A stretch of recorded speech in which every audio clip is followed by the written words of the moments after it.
Hello दोस्तों, welcome my YouTube channel. दोस्तों, आज जब सबके लेकर आए हैं मॉक टेस्ट नंबर 7। यदि आप उत्तर प्रदेश के किसी भी एग्ज़ाम की तैयारी कर रहे हैं यूपी त्रिपल के थ्रू, तो ये मॉक टेस्ट आपके लिए बहुत ज़्यादा महत्वपूर्ण होगा। तो यदि आप बीपीओ की तैयारी कर रहे हैं या मंडी परिषद या उत्तर प्रदेश लेखपाल, जेए, जूनियर असिस्टेंट, तो आरओ किसी भी एग्ज़ाम की यदि तैयारी कर रहे हैं तो इसमें यूपी जीके प्लस कंप्यूटर और उत्तर प्रदेश की योजनाएं इसमें सम्मिलित है। तो एडवांस लेवल के क्वेश्चन आज इसमें डाला गया है। तो आप सब देख सकते हैं क्वेश्चन का लेवल बहुत अच्छा लेवल है इसमें। ठीक, तो इसमें बहुत अच्छा लेवल रखा गया है। तो हाई लेवल जिस हिसाब से आजकल यूपी त्रिपल आयोग पूछ रहा है, तो उस हिसाब से क्वेश्चन सेट किया गया है। ठीक, 5 ऑप्शन के साथ। तो आप सब अपनी तैयारी को परखें अच्छे से कि आप सबकी तैयारी कैसा हुआ है। और पहली बात, आप सबकी तैयारी भी पता चलेगा और साथ ही साथ आप सबका मतलब तैयारी और बेहतर हो जाएगा। ठीक, तो चलते हैं आपके क्वेश्चन की तरफ। तो पहला क्वेश्चन क्या है? तो दोस्तों, क्वेश्चन लगाने से पहले तो सबसे पहले आप सबको कुछ बता दें कि आप सब वीडियो को कुछ लोग तो सपोर्ट कर रहे हैं, जो मित्र हैं जैसे अखिलेश भाई हैं और लोग हैं इसमें बता रहे हैं। जैसे अखिलेश भाई हैं, अतुल हो गए, अतुल भाई साहब हो गए और प्रांशी ठाकुर जी हो गए। जैसे कुछ लोग स्टूडेंट जो बराबर मतलब सपोर्ट कर रहे हैं वीडियो को, है ना। तो आप सब भी जितने भी लोग देखते हैं, अभी छोटा चैनल है तो बट कोई दिक्कत नहीं, एक दिन बड़ा होगा ही आप सबके सहयोग से। तो आप सब वीडियो को शेयर ज़रूर करें और अपनी राय अपनी प्रतिक्रिया ज़रूर दें। बाकी जो लोग देते हैं उनको दिल से धन्यवाद। तो चलते हैं क्वेश्चन की तरफ। अब उत्तर प्रदेश के किस ऐतिहासिक स्थल को प्राचीन भारत का आयोनिज महातीर्थ कहा जाता है? तो कोई नहीं है, जो सबसे प्राचीन शहर है या कह सकते हैं प्राचीन क्षेत्र है, प्राचीन नगर है, उसे हम बोलते हैं काशी। तो ऑप्शन क्या हो जाएगा? डी। ऑप्शन क्या हो जाएगा? सी, डी।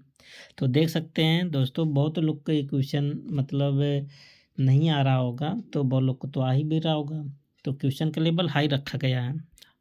तो लेखपाल वाले भी अपना तैयारी करें अच्छे से और बीपी वाले तो मेन है। उत्तर प्रदेश काशी जिसे बोलते वाराणसी को आयोनिज महातीर्थ कहा जाता है। किसको? काशी को। जिसका अर्थ है ऐसा तीर्थ जो शाश्वत और स्वयंभू है। यह विश्व का सबसे प्राचीन लगातार बसा हुआ शहर है। मतलब विश्व का सबसे प्राचीन शहर किसे बताएंगे? वाराणसी को बताएंगे या काशी को बताएंगे, जिसे आयोनिज महातीर्थ भी कहा जाता है। क्वेश्चन नंबर 2 क्या है? उत्तर प्रदेश का पहला नगर निगम कब और कहाँ स्थापित किया गया था? तो नगर कोई नहीं है, अपना कानपुर नगर है, औद्योगिक शहर है ना। उत्तर भारत का मैनचेस्टर और उत्तर प्रदेश का मैनचेस्टर किसे कहते हैं? कानपुर को। कानपुर को कब? 1864 में जो अपना पहला नगर निगम स्थापित हुआ था कानपुर में 1864 में। ठीक, तो इसका करेक्ट ऑप्शन क्या हो जाएगा? ए। अगला क्या है देख लेते हैं। एक्सप्लेनेशन भी ज़्यादा एक्सप्लेनेशन नहीं है, बस जो भी है इम्पोर्टेंट है।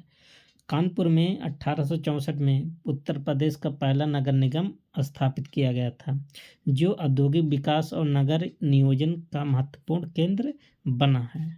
ठीक, आप जानते हैं कानपुर में कितना काम होता है, चमड़े का फैक्ट्रियाँ हैं, कपड़े की हैं। क्वेश्चन नंबर 3 बहुत इंपॉर्टेंट क्वेश्चन है। नारायणी सेना का उल्लेख उत्तर प्रदेश के किस ऐतिहासिक क्षेत्र से जुड़ा है? तो जो नारायणी सेना ना, जो योगी बाबा जी हैं उनके क्षेत्र से जुड़ा, जहाँ से क्या है मुख्यमंत्री हैं। तो ऑप्शन क्या हो जाएगा? बी, गोरखपुर। गोरखपुर किस नदी के किनारे स्थित है? राप्ती नदी के। तो महाभारत काल में गोरखपुर क्षेत्र में पांडवों ने नारायणी सेना को कृष्ण से मांगा था। ये गोरखपुर के निकट नारायणी नदी के क्षेत्र से जुड़ा है। ठीक, बहुत इंपॉर्टेंट क्वेश्चन है। आज का लेवल आप सब देख सकते हैं, बहुत लेवल है ना। तो कभी देखिए पेपर में हमेशा 100% हार्ड लेवल नहीं आता है और ना ही 100% लो लेवल आता है ना। तो आपको बराबर अगर बनाना है नंबर तो सबको सॉल्व करना पड़ेगा, क्योंकि आजकल देख रहे हैं तो 80% हार्ड लेवल डाल दे रहा है और किसी किसी में वो भी नहीं डाल रहा है ना। तो सब देखना है आपको। उत्तर प्रदेश में सबसे कम साक्षरता दर वाला जिला कौन सा है? तो वो जिला है जहाँ पर महात्मा गौतम बुद्ध ने सबसे ज़्यादा उपदेश दिए थे। देखिए किस्मत क्या है, श्रावस्ती का, श्रावस्ती इसका आंसर है। बुद्ध जी ने सबसे ज़्यादा उपदेश यहीं पर दिए थे और सबसे कम साक्षरता दर यहीं का ही है ना। तो ऐसे भी आप रिलेट करके याद कर सकते हैं, है ना। आप कह सकते हैं जिसको ज़्यादा ध्यान दिया जाता है वो ध्यान देता नहीं है, इसीलिए ऐसा श्रावस्ती के साथ शायद हुआ है। तो 2011 के जनगणना के अनुसार श्रावस्ती जिले की जो साक्षरता दर है 49% है ना। तो राज्य में सबसे कम और सबसे ज़्यादा किसकी है? गौतम बुद्ध नगर का। ठीक। चक्रवर्ती सम्राट हर्षवर्धन का जन्म किस स्थान पर हुआ था? तो कन्नौज है, इत्र नगरी। ठीक, तो ऑप्शन क्या हो जाएगा करेक्ट? Option A. हर्षवर्धन का जन्म 590 ईस्वी में कन्नौज में हुआ था। उन्होंने 606 ईस्वी में शासन संभाला और कन्नौज को अपनी राजधानी बनाया। दोस्तों एक बात और बता दें, आप सब प्लेलिस्ट में जाके चैनल पे जाके देखिए, प्लेलिस्ट में उत्तर प्रदेश का अलग से और कंप्यूटर का अलग से, योजनाओं का अलग से, बीपीओ का पंचायती राज अधिनियम और बीपीओ में जो योजनाएं हैं उसका अलग से सब वीडियो बनाया गया है, सब इसमें ऑलरेडी ऐड है। तो आप अगर पर्सनल कोई सब्जेक्ट पढ़ना चाहते हैं, थ्योरी भी क्लास पढ़ना चाहते हैं बीपीओ का, तो भी उसमें चालू कर दिया गया है थ्योरी भी, और योजनाएं तो सबके लिए। योजनाएं आप जाके देखिए तो योजना का क्या लेवल है, बीपीओ के लिए तो बहुत इम्पोर्टेंट है पंचायती राज अधिनियम से। क्वेश्चन नंबर 6 क्या है? उत्तर प्रदेश के किस जिले में तराई शुगर बेल्ट स्थित है? तो लखीमपुर खीरी, बहराइच, हरदोई। तो किस जिले में होगा? सबसे बड़ा जिला जो होगा, है ना। तो इसका आंसर क्या हो जाएगा? लखीमपुर खीरी, है ना। अच्छा, इसी में उत्तर प्रदेश का एकमात्र नेशनल पार्क है, उसका नाम आप बताएंगे क्या है? उसका नाम है दुधवा नेशनल पार्क, है ना। तो लखीमपुर खीरी उत्तर प्रदेश में गन्ना उत्पादन का सबसे बड़ा केंद्र है। इसे तराई शुगर बेल्ट के रूप में जाना जाता है।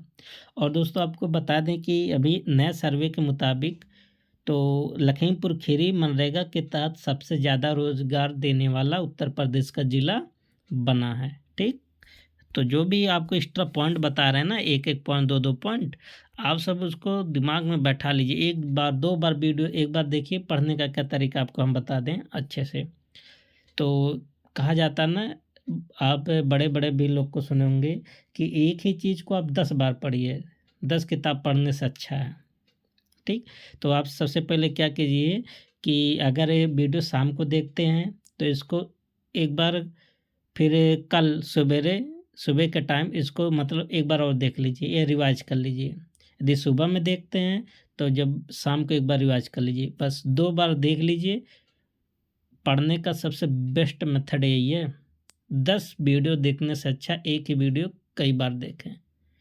ये नियम अपना लीजिए, देखिए 10-15 दिन के अंदर आपका मतलब कॉन्फिडेंस बढ़ जाता है। एक बार हमारे कहने से मान लीजिए कोई भी आप सब्जेक्ट पढ़ते हैं, A to Z कहीं भी पढ़ते हैं, किसी भी चैनल से पढ़ते हैं, बस यही फार्मूला अपना लीजिए। अगला क्या है? शक संवत को मानने वाला एकमात्र उत्तर प्रदेश का जनजाति समुदाय कौन सा? मतलब जो शक संवत था, तो उत्तर प्रदेश में कौन से ऐसे जनजाति जो शक संवत को मानता है? तो कौन सा है? थारू जनजाति। और उत्तर प्रदेश का सबसे बड़ा जो जनजाति समुदाय है ना, वो थारू जनजाति का। ठीक, थारू जनजाति का। तो ऑप्शन क्या हो जाएगा इसका करेक्ट? Option A. और देख लेते हैं थारू जनजातियाँ या जनजाति उत्तर प्रदेश के तराई क्षेत्रों में पाए जाते हैं। तराई क्षेत्र में तो जैसे गोरखपुर, सिद्धार्थनगर, बहराइच, ये सब मतलब जो तराई क्षेत्र में शक संवत के आधार पर अपने त्योहारों की गणना करते हैं। ऐसे भी आपसे पूछ लेता है क्वेश्चन कि शक संवत के आधार पर कौन से जनजाति है जो अपने त्यौहार को मनाता है, तो आप बताएंगे थारू जनजाति। क्वेश्चन नंबर 8, चौरी चौरा कांड। अच्छा, चौरी चौरा कांड कहाँ पर है? गोरखपुर में है ना, जहाँ पर ट्रेन को लूटा गया था।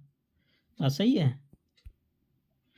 नहीं, काकोरी कांड वो है। कौन सा है? काकोरी कांड, ट्रेन को लूटा गया। आप सभी दिमाग से एकदम बैठा लीजिए। चौरी चौरा कांड कहाँ हुआ था? गोरखपुर में हुआ था। जो जेल को क्या कर दिए थे क्रांतिकारियों ने, जला दिए थे। 22 से 23 सिपाही जिंदा मर गए थे जल करके, है ना। वो चौरी कांड है, चौरी चौरा कांड है।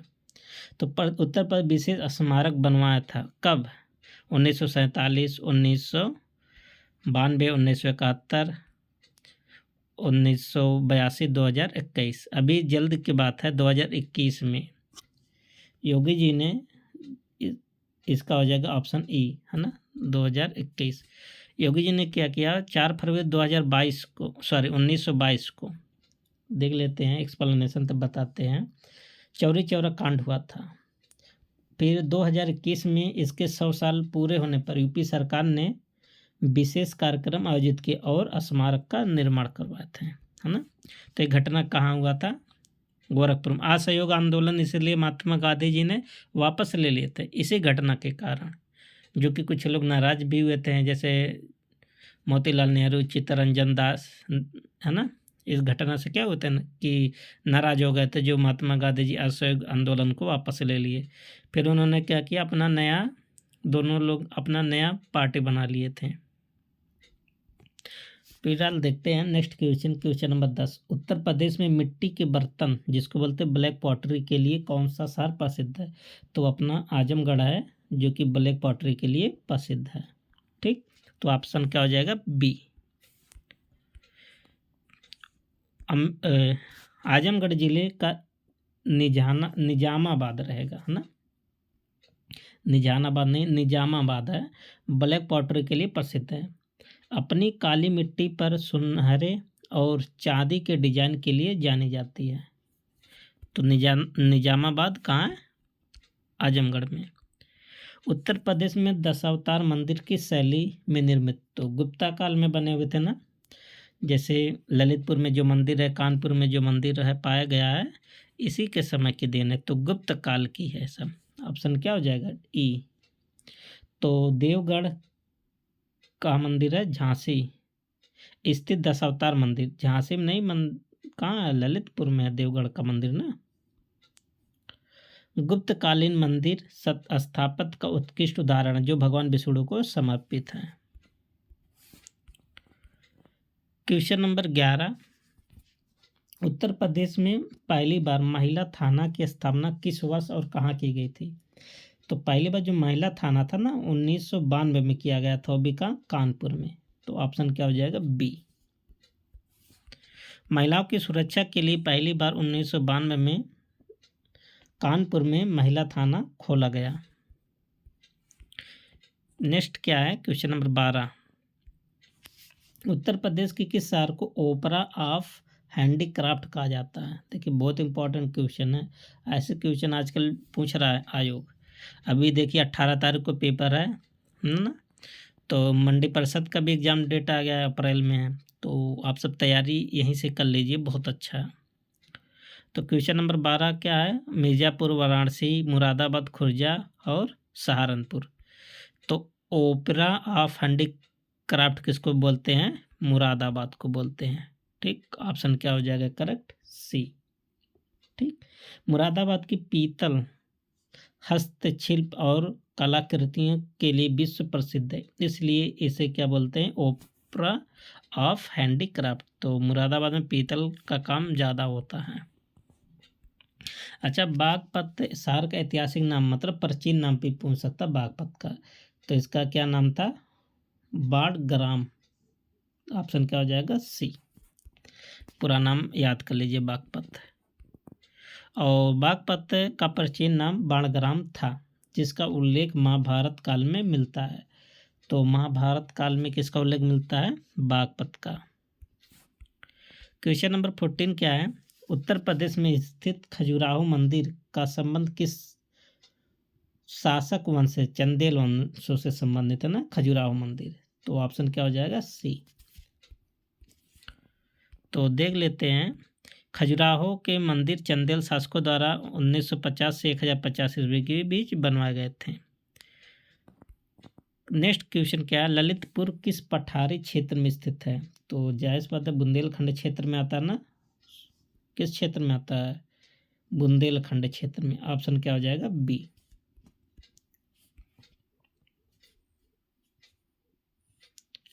आगे क्या है? ललितपुर बुंदेलखंड क्षेत्र का एक प्रमुख जिला है जो विंध्य पर्वतमाला के निकट स्थित है। अगला क्वेश्चन क्या है? देखिए, अब कंप्यूटर का पार्ट आ गया। कंप्यूटर में बायोस का क्या अर्थ होता है? बायोस मतलब बेसिक इनपुट आउटपुट सिस्टम, है ना। तो कौन सा हो जाएगा? कहाँ पर लिखा है? बेसिक इनपुट आउटपुट सिस्टम, सी पर है ना। देखिए, बेसिक इनपुट आउटपुट सिस्टम तो हो जाएगा सी। अच्छा, बायोस का काम क्या होता है? जैसे जब कंप्यूटर ऑन होता है ना, तो पोस्ट के माध्यम से, POST, power on self test, POST के माध्यम से, जैसे जब आप स्विच को ऑन करते हैं तो बायोस क्या करता है? पोस्ट के माध्यम से जितने भी कंपोनेंट जुड़ा रहेगा CPU से, कंप्यूटर से, उसको चेक करता है कि कौन सा कंपोनेंट सही है, कौन सा कंपोनेंट काम कर रहा है, कौन सा कंपोनेंट काम नहीं कर रहा है। ठीक, तो ऑप्शन क्या हो जाएगा? सी। बायोस एक फर्मवेयर है जो कंप्यूटर स्टार्ट होते समय हार्डवेयर को इनिशियलाइज करता है। ठीक।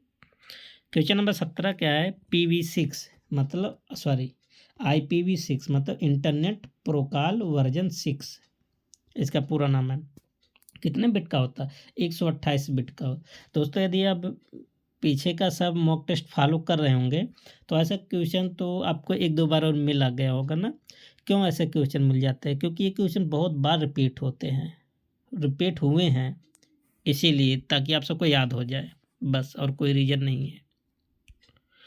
PV6 एक अच्छा होता है, एक PV6 होता है, IPv6 होता है, एक IPv4 होता है ना।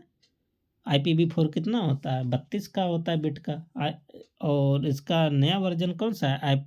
IPv6 128 बिट का होता है, जो जिसे बोलते हैं क्या? 2 की पावर 128, है ना। अलग अलग IP एड्रेस प्रदान करता है। अब देखिए, ये भी पिछले मॉक टेस्ट में मिला था, शायद तीसरे चौथे मॉक टेस्ट में था। तो USB 3.0 अधिकतम डेटा ट्रांसफ़र की स्पीड क्या? क्योंकि बहुत बार, अभी देखिए नया क्वेश्चन है, बहुत बार आया है। तो तब 5 Gbps, इसका ऑप्शन क्या हो जाएगा? बी, इसका स्पीड है। तो USB 3.0 की अधिकतम स्पीड 5 गीगा प्रति सेकंड होती है, जो USB 2.0 की तुलना में 10 गुना तेज है। तो क्वेश्चन देख सकते हैं आप सब कि क्वेश्चन का जो एक्सप्लेनेशन है ना, वो भी आप सबके लिए बहुत इंपॉर्टेंट, एक एक क्वेश्चन छिपा रहता है। कंप्यूटर में कैसे मेमोरी, अच्छा, जो कैसे मेमोरी होता है ना, कंप्यूटर का सबसे तेज मेमोरी होता है, रजिस्टर मेमोरी होता है, कैसे मेमोरी ना। तो क्या होता है? तो डेटा को क्या कहता है? अस्थायी रूप से अक्सर उपयोग किए जाने वाले डेटा को स्टोर करता है। अस्थायी रूप से क्यों कहा जाता है? क्योंकि जब तक लाइट रहता है तब तक इसमें डेटा स्टोर रहता है, जैसे लाइट कट जाता है, डेटा क्या हो जाता है? समाप्त हो जाता है। तो अस्थायी रूप से कैश मेमोरी CPU की स्पीड बढ़ाने के लिए बार बार उपयोग किए जाने वाले डेटा को स्टोर करती है। ठीक, तो क्यों यूज किया जाता है? कंप्यूटर का स्पीड बढ़ाने के लिए CPU का। ट्रोजन हॉर्स, देखिए, ट्रोजन हॉर्स क्या होता है? ट्रोजन हॉर्स एक मालवेयर होता है। ठीक, ऑप्शन क्या हो जाएगा करेक्ट? डी। बहुत बार क्वेश्चन ये भी आया है ना। ट्रोजन हॉर्स एक प्रकार का हानिकारक सॉफ्टवेयर होता है जो वैध सॉफ्टवेयर के रूप में छिपा रहता है। HTTP में हाइपर टेक्स्ट क्या दर्शाता है? तो क्या दर्शाता है? टेक्स्ट विद मल्टीमीडिया लिंक्स, यही दर्शाता है। इसका पूरा नाम क्या होगा? HTTP का हाइपर टेक्स्ट ट्रांसफ़र प्रोटोकॉल में हाइपर जो टेक्स्ट होता है ना, इसका मतलब होता है text with multimedia links. Hyper text एक प्रकार का टेक्स्ट होता है जिसमें अन्य पेजों के लिंक होते हैं जो वेब ब्राउजिंग को संभव बनाते हैं। क्वेश्चन नंबर 22 बहुत इंपॉर्टेंट है। फायरवॉल का मुख्य कार्य क्या होता है? देखिए, ये भी पिछले मॉक टेस्ट में मिला था। तो फायरवॉल क्या होता है? मान लेते हैं आपका मोबाइल है ना, तो क्या करते हैं आप वीडियो को अपलोड करते हैं और डाउनलोड करते हैं, तो ये फायरवॉल होता है। फायरवॉल क्या करता है ना, फिल्टर का काम करता है डाटा को, जो आपके मोबाइल में जब आप डाउनलोड करते हैं तो फिल्टर का काम करता है कि कोई वायरस ना आपके मोबाइल में आ जाए, है ना। तो यही है, क्या कहता है, नेटवर्क को सुरक्षा प्रदान करता है। किसका काम होता है? फायरवॉल का। फायरवॉल नेटवर्क पर अनधिकृत पहुंच को रोकता है और साइबर हमलों से सुरक्षा प्रदान करता है। अब पूछा रैम की क्षमता किस में मापा जाता है? तो रैम को किस में मापते हैं? तो MB में मापते हैं या तो GB मापते हैं। वैसे GB मापते ही है ना, क्योंकि 2 GB रैम है, 4 GB 128 GB रैम है ना। आजकल जो मोबाइल यूज हो रहा है, कंप्यूटर लैपटॉप यूज हो रहा है। रैम को MB मतलब मेगाबाइट, GB मतलब गीगाबाइट में मापा जाता है। यह अस्थाई मेमोरी होता है, अस्थाई होता है ना, याद कर लीजिए, रैम रोम। कंप्यूटर विज्ञान में फिशिंग का क्या अर्थ है? फिशिंग बहुत इंपॉर्टेंट वर्ड है। फिशिंग इसका मतलब होता है कि पासवर्ड को क्या करना? चोरी करना। ऑप्शन क्या हो जाएगा? D। फिशिंग एक साइबर अपराध है जिसमें नकली ईमेल या वेबसाइट के जरिए पासवर्ड को चुराया जाता है।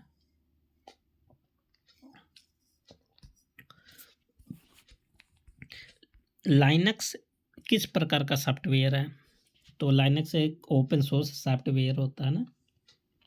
अच्छा, ओपन सोर्स क्या होता है? सॉफ्टवेयर, जैसे कुछ सॉफ्टवेयर होते हैं ना जो आप उसमें चेंज बदलाव कर सकते हैं उसे, और मार्केट में फ्री में मिलते हैं आपको। जैसे आप सबको ऐप मिलता है ना मोबाइल से, प्ले स्टोर से फ्री में डाउनलोड कर सकते हैं, तो वैसे होता है। तो लाइनक्स क्या है? ओपन सोर्स सॉफ्टवेयर है। लाइनक्स एक ओपन सोर्स ऑपरेटिंग सिस्टम है जो मुफ्त और अनुकूल योग्य है। मुफ्त मतलब फ्री, अनुकूल मतलब आप अपने अनुसार उसमें कुछ चेंज बदलाव कर सकते हैं। अब देखिए यहाँ से योजनाएं कुछ देखेंगे, ठीक, उत्तर प्रदेश की योजनाएं बहुत इम्पोर्टेंट। तो मुख्यमंत्री अभ्युदय योजना की शुरुआत किस उद्देश्य से की गया था? तो आप जानते हैं कि जो अभ्युदय योजना है इसके अंतर्गत कोई भी यदि छात्र है और वो किसी भी कंपटीशन की तैयारी करना चाहता है, जैसे IAS PCS नीट JEE है ना, UP तलबसी BPO लेखपाल, किसी भी एग्जाम की अगर तैयारी करना चाहता है तो सरकार इसके अंतर्गत क्या करवाता है? तैयारी करवाता है, मुफ्त कोचिंग आपको उपलब्ध करवाता है। इसके माध्यम से ऑनलाइन के माध्यम से भी क्लासेस दी जाती हैं और ऑफलाइन के माध्यम से। और जो भी स्टूडेंट होते हैं उनको लैपटॉप दिया जाता है, टैबलेट दिया जाता है पढ़ने लिखने के लिए, ठीक। और उत्तर प्रदेश सरकार ने 2021 में 15 फरवरी 2021 को शुरू किए थे। कब? 15, या कहीं दिया रहा था 16 फरवरी। तो मुख्यमंत्री अभ्युदय योजना की शुरुआत की गई, जिसमें UPSC हो गया, PCS NDA CDS और अन्य प्रतियोगी परीक्षाओं की मुफ्त कोचिंग की। BPO की भी तैयारी कर सकते हो, लेखपाल की भी तैयारी कर सकते हो, ठीक, UP तलबसी की भी तैयारी कर सकते हो, किसी भी एग्जाम की। कन्या सुमंगला योजना के तहत अधिकतम राशि कितना? जो नया डेट के पहले इसमें 15,000 दिया जाता था 6 चरण में। कितने चरण में? 6। अब कितना रुपया दिया जाता है? 25,000 दिया जाता है, वो भी 6 चरण में। तो इसका आंसर क्या हो जाएगा? C, 25,000। पहले 15,000 था, ध्यान दीजिएगा, अब 25,000 दिया जाता है 6 चरण में। कन्या सुमंगला योजना उत्तर प्रदेश सरकार बालिका के जन्म से उनकी स्नातक शिक्षा के लिए 25,000 रुपये की सहायता देती है, चरणबद्ध तरीके से, मतलब 6 चरण में। एक जिला एक उत्पाद योजना में मुख्य उद्देश्य क्या है? इसका उद्देश्य क्या है कि औद्योगिक विकास को बढ़ावा देना नहीं, सभी जिलों में समान उत्पाद तैयार करना, कृषि उत्पादन को बढ़ाना और शहरी विकास को प्रोत्साहन करना, महिला सशक्तिकरण।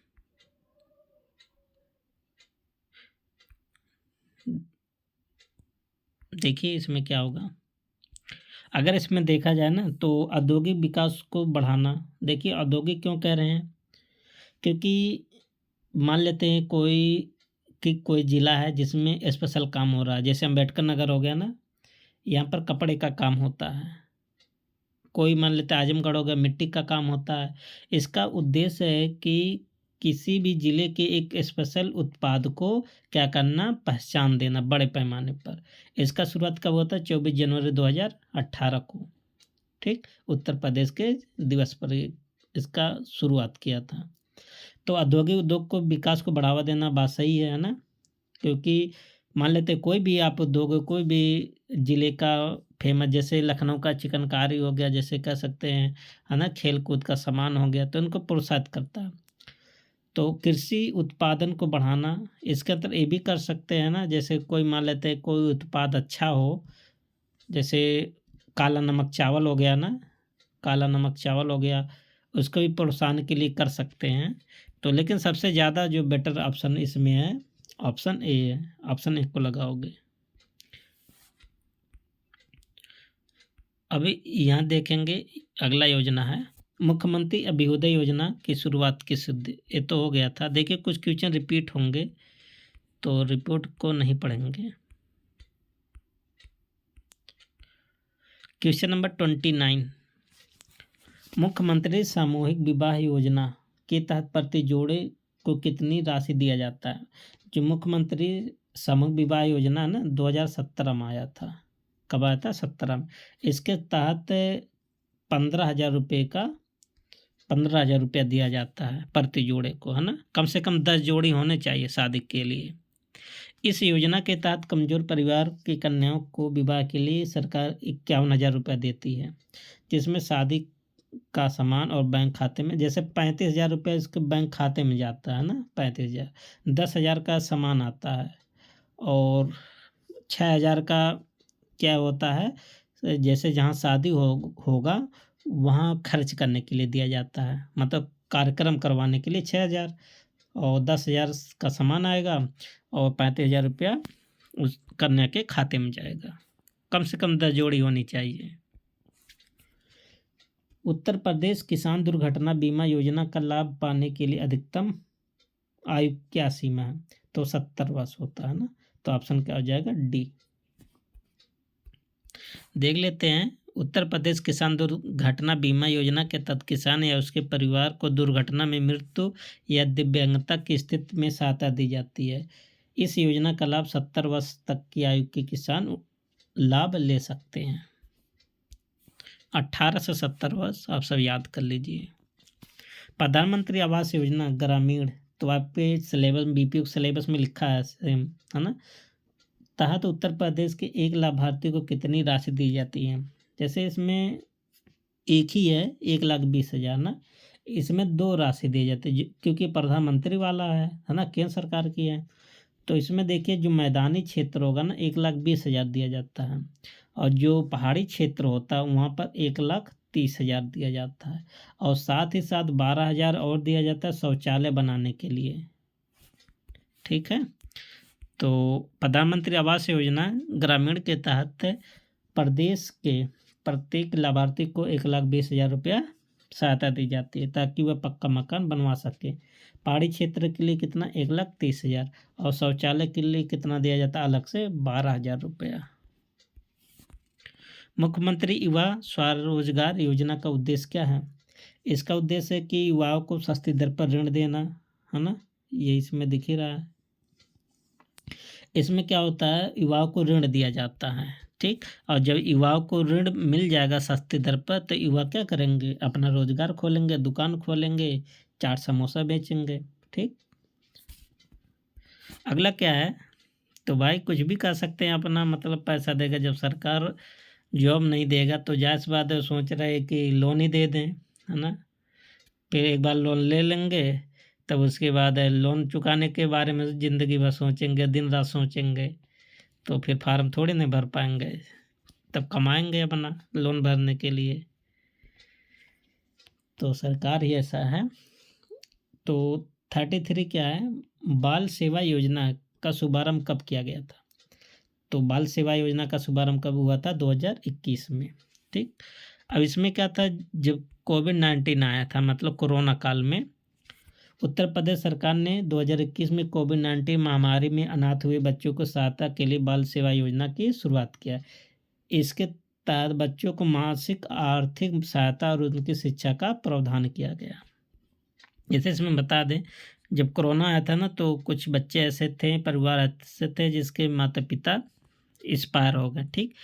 अब उन बच्चों के मतलब केयर करने के लिए, देखभाल करने के लिए सरकार ने यह योजना लाया था, बाल सेवा योजना। इसके तहत जो इनका पालन पोषण करेगा उनको 4,000 रुपये प्रति माह सरकार देगा। ठीक। और मान लेते हैं इनको पढ़ाने के लिए, बच्चियों को पढ़ाने लिखाने के लिए भी व्यवस्था की, जैसे अटल स्कूल होता है ना, नवोदय विद्यालय, अटल स्कूल, इन सब में एडमिशन भी दिया जाता है। दीनदयाल उपाध्याय राज्य कर्मचारी कैशलेस योजना का उद्देश्य क्या है? बहुत इंपॉर्टेंट योजना है। तो इसका उद्देश्य है कि सरकारी कर्मचारियों को कैशलेस इलाज की सुविधा देना। ऑप्शन क्या हो जाएगा? बी। इस योजना के तहत उत्तर प्रदेश ने सरकारी कर्मचारियों को पंजीकृत अस्पताल में 5 लाख रुपए तक कैशलेस इलाज उपलब्ध कराया जाता है। उत्तर प्रदेश में रक्षा औद्योगिक गलियारा यूपी डिफेंस कॉरिडोर कितने? 6 हैं। इंपॉर्टेंट है, आप सब याद कर ली। 6 कॉरिडोर है, डिफेंस कॉरिडोर। उत्तर प्रदेश रक्षा औद्योगिक गलियारा लखनऊ, कानपुर, झांसी, आगरा, अलीगढ़, चित्रकूट जिलों में स्थित है। ठीक। जिससे रक्षा उत्पादन में आत्मनिर्भर बनाया जा सके। तो इधर आपका क्वेश्चन रिपीट हो गया है, शायद 2 बार कॉपी पेस्ट हो गया। तो दोस्तों यहाँ तक आपका लगभग 35 क्वेश्चन कंप्लीट हो जाता है। इधर सब रिपीटेड है। तो आप सब रिक्वेस्ट है कि आप सब वीडियो को अपने दोस्तों के साथ, अपने ग्रुप में और शेयर ज़रूर करें, और वीडियो को लाइक ज़रूर करें, जिससे हमारा भी मनोबल बढ़ता रहे। बाकी आप सब समझ सकते हैं। तब मिलते हैं नेक्स्ट वीडियो में। तब तक के लिए best of luck. Thank you. Take care.